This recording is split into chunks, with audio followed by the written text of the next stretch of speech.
Today on Life Isn't Over, we're going to talk about the Garmin Forerunner 405.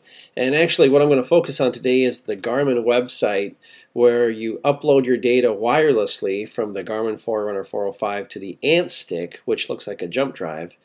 It's inserted into your USB port, and then the data gets uploaded into the Garmin Connect. So we're going to sign in, and just want to walk you through some of the really cool data that the Garmin Forerunner provides. So this actually is the dashboard, and you can actually go in once your data is uploaded. You can actually go in there and edit the name of it, but it shows you some really nice information. As you can see here, there's a section where you can actually put in a goal, and so on your front dashboard it tells you how far you are to completing that goal, and we could get into some more of those details, but I want to show you some of the really cool stuff here. We're going to view the details on this particular long run that I did on Sunday.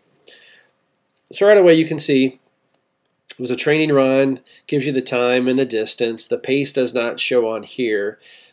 We can get to that in a second. I wish Garmin, if you could add that in there, that would be a nice little bonus. But here you can see that incorporates Google Maps, which is kind of nice. If we click on the splits data, or the button I should say, this actually shows the time for each split. In this case I have everything defaulted so that every mile becomes a lap, so that's a split.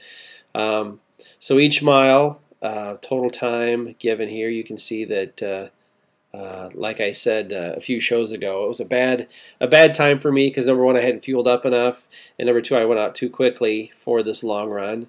Some people are capable of running much faster than I, obviously, but start off at 8:36 and I just killed myself going a full minute faster by the end. So lots of data here to take a look at, but the cool thing I want to talk about real quickly is the player. And on here you can get real-time data across the spectrum, and it shows you exactly where you're at. So let's say right at the 4-mile mark or thereabouts, I had my total time elapsed was almost 37 minutes. I'd gone 4.07 miles, and at this point in time the elevation was 1417 above sea level, and then my pace at that point was 8 minutes and 18 seconds. Now, elevation may not be a big deal to some, but if you run a lot of hills, you're able to take a look to assume or to assure yourself that you did do some decent hills. This isn't that great, not too hilly actually. It's fairly flat. But you can always go back and take a look at the data, and obviously if you're going up a steep hill, then you'll know why your pace fell off a little bit. The coolest part of this player here is I'm going to hit the play button, and you're going to see a lot of things happening.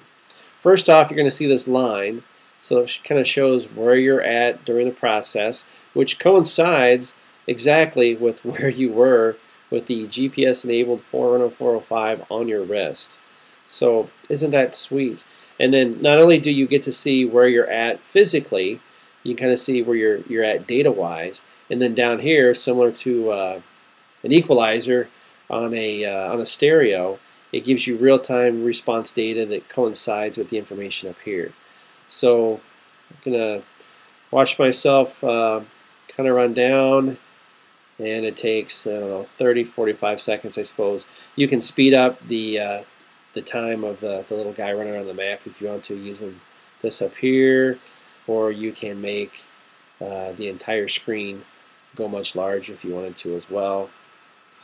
And then because it is Google Maps, you can click on any number of buttons to enhance the map so that it shows a hybrid view as opposed to just an overall map. Or you can take a look at the terrain map, which kind of shows you topographically how it looked. So I'm going to close there, and we will see you out on the trails.